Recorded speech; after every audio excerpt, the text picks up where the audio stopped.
Welcome to Investable Partnerships, where we talk to industry leaders about growing revenue-generating partnerships. I'm your host, Des Russell, and co-founder of Partner Elevate. And the daily battle for partner success is forcing channel leaders to rethink how to maximize their relevance and value so they can be a driver of partner impact. So let's jump in and find out how. Hey Chris, welcome to the Investable Partnerships podcast. It's fantastic to have you join myself in this conversation and join the Investable Partnerships podcast audience so we can learn how you are being a driver of partner impact at Rubrik in your position. But first thing I love to do is introduce yourself to our audience, let our audience know a little bit about yourself, how you got into partnerships. There's always a fantastic story because no one ever studies partnerships. We kind of land or get pushed there. So I'd love to understand a little bit more about you and how you got into your role right now at Rubrik, and we'll take it from there. Thank you, Des. Thank you for having me. I really appreciate the opportunity to be on this podcast. So a little bit about myself. I live in Singapore. I've been here for the past 6 years with my wife and soon to be 2 kids and dog. We used to live in Sydney before that. But my current role is at Rubrik, and I look after the GSI alliances. So that's Global System Integrators for APAC. I'm looking after markets India, ASEAN, and ANZ. And I've only been in the role for about 3 months. So I'm a newbie at Rubrik. But before that, I was at VMware for 14 years. So a very long time, seeing it across its multiple different stages of growth. I was in Ireland, I was in Sydney, and that's what brought me to Singapore. So, but before that, I was at Microsoft and Dell.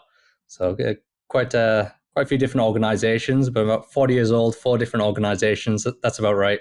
Yeah. Kind of every couple of years. So what brought you into partnerships? I mean, how did you start in this today? What is partnerships and ecosystems? Yeah, certainly. It's a good question. I still ask myself that many times. I remember when I actually announced to one of the sales leaders that I was joining partnerships at VMware, he said, "Oh, who did you piss off in Sydney to be demoted?" So, that was his original response. A classic Queenslander. But really, it was an intent. So I wanted to move from sales. So I've always been in the sales team until I joined kind of the partnership team at VMware. And I was like really enjoying selling to customers, but I'm speaking to the same infrastructure people. And I want to understand more about the supply chain and the partner ecosystem. What motivates them? How do they make money? And how does a vendor leverage this? And when do they leverage it to scale their own business? So it was a very intentful move to get into partnerships. I've learned a lot to doing that. So it was intentful. Intentional with a little bit of a push, but you've stayed in there for quite some time. So what for you, when you look at this industry, what for you has been probably the most significant shifts that you've seen over your time in terms of how organizations are adopting and adapting to the role that partnerships play in their go-to-market? Yeah, there definitely has been a shift in the past kind of 11 years or so. Before, it was just a channel. It was distribution to reseller, value-added reseller, and that's how it was viewed. Now we're seeing, and I think the hyperscalers have got to take a lot of credit here, is people are looking at the ecosystem from product integration all the way down to the services-driven businesses. I think hyperscalers really helped push that. Before, the platform was on hardware, essentially, right? And we leveraged people like Cisco, the Dells, the HPs of the world, and we put the applications on there. Now with the hyperscalers, I think it's really kind of forced people to think about these ecosystem players, because the customer was always buying from multiple different parties and being influenced by multiple different parties. I think tech vendors, we've got to remember the tech industry is still fairly young in terms of an industry compared to, say, the financial sector, etc. Manufacturing and those sorts of things. So we're still kind of catching up, I would say. And I think the people now at leadership roles in headquarters are realizing it's the power of the ecosystem. And it's kind of then they've got the challenge of how do they re-engineer their resources to leverage this ecosystem, because they're so used to having a channel here, the product team doing product integrations, and then maybe a services arm where they maybe partner with services businesses separately. But how do they bring all that together to be more powerful within the ecosystem which surround their target audience? I suppose when you think about these islands, there are these islands of engagement, or there's these islands of go-to-market that typically exist. Like we're getting product teams getting products to market. We're getting customer success teams working with customers that are in market, getting them to use and utilize the technology and the platforms.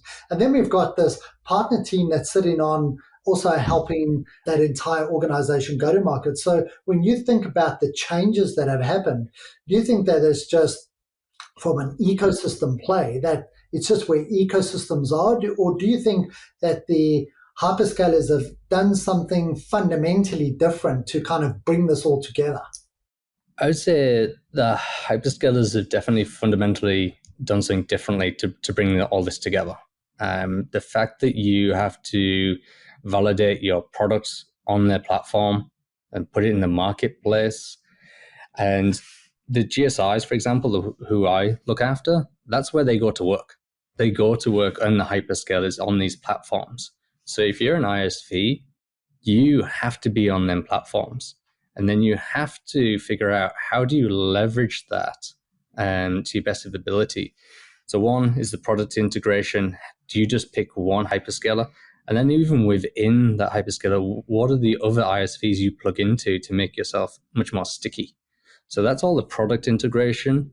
And that used to be done in silo, but because that's one of your strong go-to-markets is either, say, the marketplace, you need to be able to have the go-to-market teams aligned to what the product integration is going on to advocate that capability to them GSIs so they can actually build whatever services they want for whatever target industry they're building for. Yeah. And so you've got to bring that together in terms of working with GSI, understanding that, say, the business unit within the GSI you're looking after is the FSI, what's unique to them, then pulling down to, okay, what's in the marketplace that they're focusing on, what's the architectural changes needed, and then the product team's got to figure out, okay, who we're going to integrate with first to service the FSI market with the GSI. So let's bring this back to your role, because I'd love to double click on this. You're in APAC and you're responsible for the GSI landing a strategy with GSIs, with Rubrik in this particular region. These GSIs operate across a whole bunch of other regions in the world. They also work with a whole bunch of other partners, hyperscalers and competitors, or people that surround the same technology problem that Rubrik's solving. So talk to me a little bit about, let's try and understand or unpack this. How do you, as a GSI Alliances leader in APAC, decide out of the 17 partners that are there to work with, which ones to go to market with in different geographies? How do you do this without kind of working 80 hours a day or just absolutely killing yourself? And then how do you get the results? So let's kind of start up front. How do you look at your 17 GSIs to determine which ones are you going to focus on, which ones you aren't going to focus on right now? There's a couple of frameworks I use because, like you say, it's a very big task. There is a lot of market coverage, and then these GSIs are huge as well. And within the GSIs, there's probably about 10 different business units that I should be targeting and working with. It's not feasible for one person. And then if you think about where I've come from, I've been in the business for 14 years at VMware. So then I've got probably a lot of biases and lots of things that have stuck with me that I need to shake off. So I always think about the first principles thinking. So what that means really for me is kind of questioning every assumption that I've got. So just because something works in Australia I need to drop that assumption, and does that work in Indonesia, for example, and vice versa, and then for India. So even though I've got maybe a thought of what could work, I've got to question every assumption, because what I do is I've got to be able to create a new solution, or we're doing business with these GSIs in them countries. So I've got to always bring it back to the first principles and what's the company's objectives. Then I've got to think about the kind of market in terms of which GSIs are going to service a market versus creating a market. We know some GSIs are a bit more innovative and more nimble than others. Now that's a broad statement. And then when you overlay it with in which country, they're going to be more innovative in a particular country versus another one. And you've got to be able to meet them people, understand them people, understand how they think. And you go, oh, actually, that person who looks after Australia is actually not as innovative as the person in, say, Indonesia. So I'm actually going to lean into the person in Indonesia, even though the Australian market's bigger. Because what you're looking for is somebody who's willing to move with you, especially when you're a challenger ISV like Rubrik, and then the willingness to be able to, the willingness to partner with us. So you put it these 17 in that kind of 2x2 matrix. So you can kind of map them out, and you can only really focus on 3 properly, and then you've probably got another 5 that you can do a lot of discovery work, keep warm. So that's how kind of I'm splitting my focus and time, is using them frameworks before I get to go to the next stage of partnering. How did you learn those frameworks? Was that just your experience in the industry? Was this something that you learned from others in the industry? Because, these are the things that experienced operators have an advantage of when we kind of think about entering partnerships and ecosystems, which is, how can someone else learn this particular model? It is experience, and it's hard to replicate experience. But one thing you can do to fast track it is read. A lot of things I get from books. Actually, I don't physically read the book. I listen to Audible. So a lot of business books are great. Then speaking to other people within the industry as well, just like we are right now. There's always little gems that I pick up from listening to your podcasts or many other podcasts as well. Then the other one is really just kind of understanding, as it comes down to self-awareness. I think self-awareness of who you are, where the company is, and where the market is allows you to think a bit more clearly. And the more you have some self-awareness, the easier it is to execute. And from a self-awareness, are you talking about understanding what you know and what you don't know, and then filling that particular gap, knowing where your strengths and weaknesses are? Well, what is self-awareness to you? It's everything. So it touches on more of a personal topic as well. So I do think when I moved into a leadership role at VMware, one of the best leaders I've kind of witnessed were definitely people who are very self-aware. So I was like, okay, I'm going to invest in that. So I personally invested in a lot of different things to be more self-aware, to understand myself and how I respond in certain situations. So that's really important. And then I think the other aspect is, I think a lot of companies struggle with this, is to have some self-awareness of where they are as well. So if we have a look at it, Rubrik has an amazing business, and it's very focused on the enterprise, and they're doing huge deals in healthcare, FSI, in Europe, and health and government. In APJ, we're just starting, right? So if you think about the people who are leading the business or over in HQ, they've got to have the self-awareness that realizing that APAC's different, because it's actually not it's almost like the final frontier. You know? And if they're creating a global program, they've got to be self-aware to realize, actually, we are going to change this rule because it makes sense in Americas and Europe.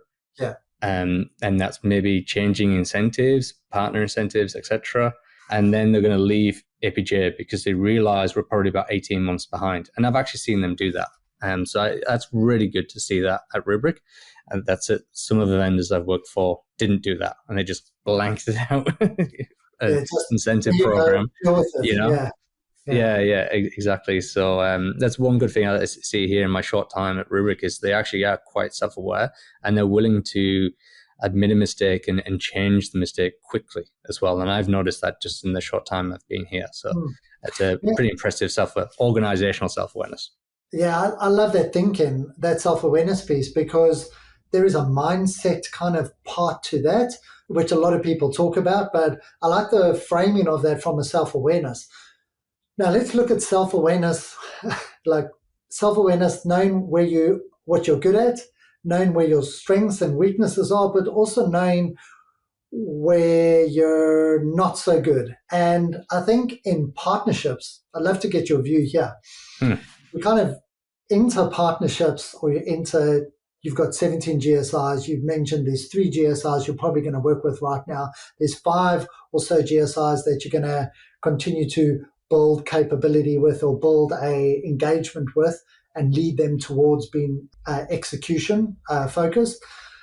When you think about this from a self-awareness piece, how does it feel as a partnership professional when you are aligned with on the self-awareness piece with a partner, where you know your strengths, they know their strengths, you know there's opportunities or areas that you're not going to operate in?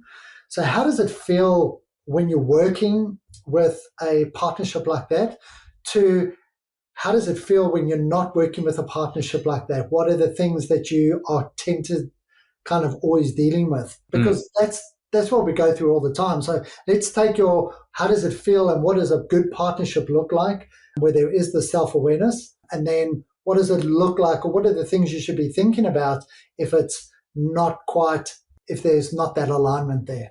Yeah, I think there's two different things around partner alignment with an ISV, and then the self-awareness thing. And the self-awareness is understanding, do we have the resources available to us to actually partner? So if we have a look at some of these GSIs, they're absolutely massive, and they're going, okay, you've got great technology, that's big tech, you've got something different, huge big tech, we can build services around it. Are you ready to partner with us? And that's where we've got to have the self-awareness, because you look at this large partner and you're going, you're like drooling at the mouth and you're going, hey, this is going to be absolutely amazing for us. Then you look around internally and you go, actually, we don't have the resources to partner with this GSI properly in region. And that's the self-awareness piece. And then that, obviously, if you have that, then you know which partner to align with. Yeah. So I do see them slightly different. And then that partner alignment, kind of what it looks like and what it doesn't look like. I mean, the first one, especially when you're starting in a position like we are in Rubrik and we're still building the market, it's the willingness to partner. It is very important. So, okay, who's responding? Who takes kind of 2 months to respond, or who responds quickly? Who's got a goal that they need to achieve and they can leverage you to achieve that goal? There is certain GSIs that have made investments and have acquired regional SIs. Now, when that happens, that's a really good opportunity for an ISV, because you put some money down on the table, you've committed to X amount of growth. So if they've acquired a particular company, say in Australia or somewhere else in the region, okay, after the first part of the integration, that they want return of investment. Do you as an ISV align to their capabilities and what they're good at, the industries, etc., all the kind of standard stuff, and then you can lean into that because they're probably hungry for business. Now, with no GSIs, generally we pull them into deals, but when there's an external factor like that happening within your partner ecosystem, that's something an ISV can use to get more willingness to partner. Yeah, I love that distinction. That's a really good distinction between the self-awareness and the alignment piece. What we do in partnerships is we're trying to bring the rest of the organization to see what we see. A lot of the time, there's always an element of data. There's always an element of the strategy that you're trying to connect with. So in the instances where you kind of have to be sort of truthful with yourself and go, well, actually, internally, when I look internally, we're just not ready to execute on this partnership. How do you reconcile that with, well, actually, we can't execute internally, but I've actually got a job to do. How do you reconcile this as a leader in your organization? Is there something you just push to the side, or do you have a way of helping others understand how they can actually go internally and help them understand what this opportunity is so we can build capacity or build the resourcing? So yeah, you have to have the ears of the power internally, but you've also got to understand their requirements is to run a business as well, right? So we might be kind of going, hey, yeah, you got to invest in partnerships, but they've got other areas they need to invest in too. So it is something that you've really got to be very clear on what the market opportunity is, and you've got to be damn certain that you can execute on that, because there's a lot of times I've seen that people throw out these huge numbers. Yeah, if we work with this partner, they're doing X amount with our competitor and it's hundreds of millions of dollars. So if we just hire these 5 people, we'll be able to capture that market share. And that's just really bad math because it doesn't always work, right? It kind of feels like hope is not a strategy kind of thing. But it can be dressed up and look like a great strategy because it's data driven. Data can be used, like numbers can be used to lie, right? Yeah. So I think about it as a bit of a triangle when I'm connecting with the GSI. I can't be reliant on one person or one business unit. It's a terrible strategy. And we know there's a lot of people who are like, yeah, I know this person, they can do this for us. These organizations are huge. So I look at it from like a connection triangle. So I have alliances in one corner, and that alliances could be a number of different, say, champions as well. So they don't necessarily have to be in an alliance team at these GSIs, but just somebody who's going to really advocate for you. And then you've got to be across a certain practice leader, whether that's the Microsoft practice or the AWS practice, Google practice, or the database practice, or digital transformation practice, whatever it is, whatever you're doing as an ISV, you've got to be across them practice leaders, and they've got to also be bought in as well. And then the last bit, which is probably the most important piece, is their sales team. And the sales team sometimes is the client director, for example, or it's the person who actually gets paid on the technology. So sometimes the kind of GSI account manager is not necessarily the best person, but there's going to be a team around them who also get paid and they have a number on their head, whether it's consultants, whether it's managed services, etc. And I'd put them there.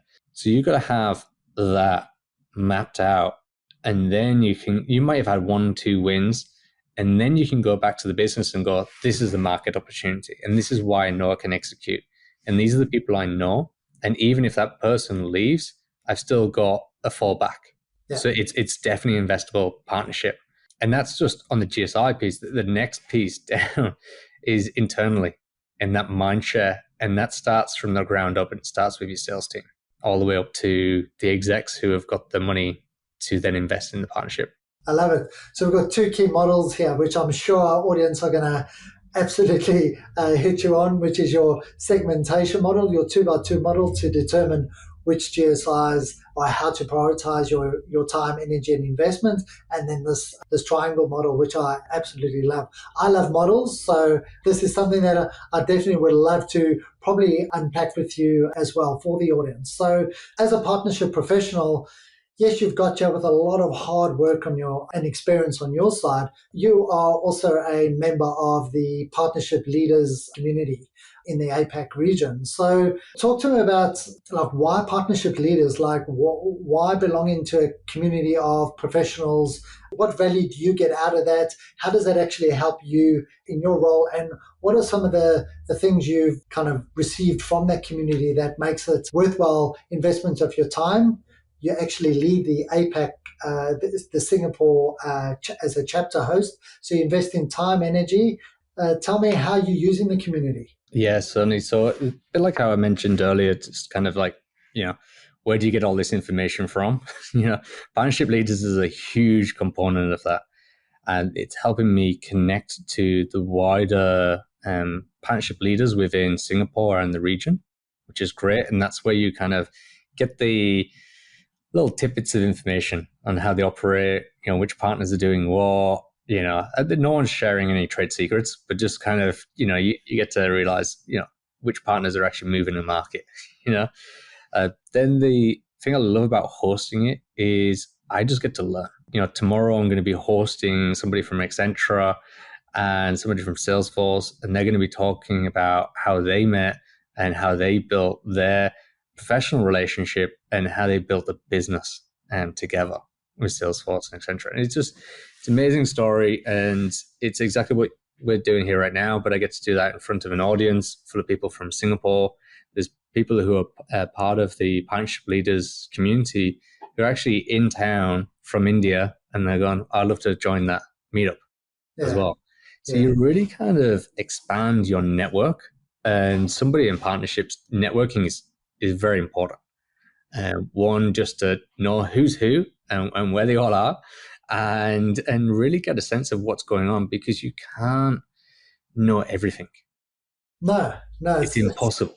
It's impossible. And this is such a dynamic market as well. It changes all the time. Yeah. I mean, when I first jumped into partnerships, AWS was tiny. I remember when I was in Ireland and I was being headhunted by AWS in the UK, and that was years ago. And I was like, who are them? I'm not joining them. Probably the biggest financial mistake I've made in my life. But it's so dynamic. And kind of the more you can branch out your network and be connected, the more you've got a finger on the pulse on the industry and where it's going. It's kind of like the role of partnerships, right? Is that like nothing's ever the same. Like you're working with different partnerships. Yes, you might be executing a particular go-to-market, which is the same, customer segment and product. But the reality is you're working with different types of partners, which require a different type of strategy, which also require a different type of relationship, which also require a different type of other partners that you surround that particular relationship as well. And that absolutely the Singapore chapter, and I know we've got Anuj in India growing that chapter as well for partnership leaders. But I think it's a fantastic and important part of the ecosystem, particularly here in APAC or APJ or ASEAN, because as you mentioned earlier, it's like the last conquered territory for any of the ISVs or hyperscalers or anyone who's looking for market share and revenue growth. It is the last kind of space, and you need this kind of help, and you need this type of community to help you go a little bit faster and also contribute a little bit more, which is great. What's a community of contribution, not competition?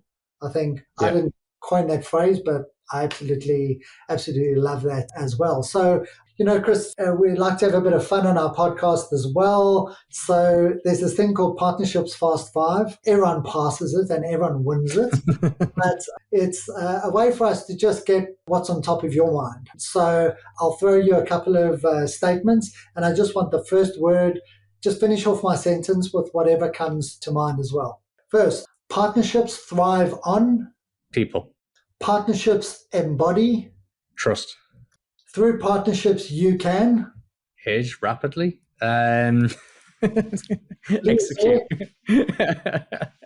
Execute. Okay, cool. Partnerships spark ideas. And last one, partnerships succeed through commitment. Love it. Well, there, Partnerships Fast 5 done. Chris, it's been an absolute pleasure having you on the podcast, and I think there's always something that our audience can learn from operators in partnerships. But I think in particular, you've got a great story, right? Global ISV, now a public company, a lot of pressure in a new region, creating a market. So I'm sure our audience would love to understand how they connect with you, learn a little bit more about your segmentation model or your triangle model. So how best can our audience connect with you and understand a little bit more about what we've discussed today? Well, the best networking tool is LinkedIn, so they can reach out there. And if they're part of the Partnership Leaders community, they can reach out to me on Slack. Excellent. Chris, it's been an absolute pleasure having you join me in this conversation today and share your story of how you've been a driver of partner impact. Thank you. Thank you again for having me. Thank you for listening to Investable Partnerships. Subscribe wherever you listen and visit investablepartnerships.com for the transcripts of today's show.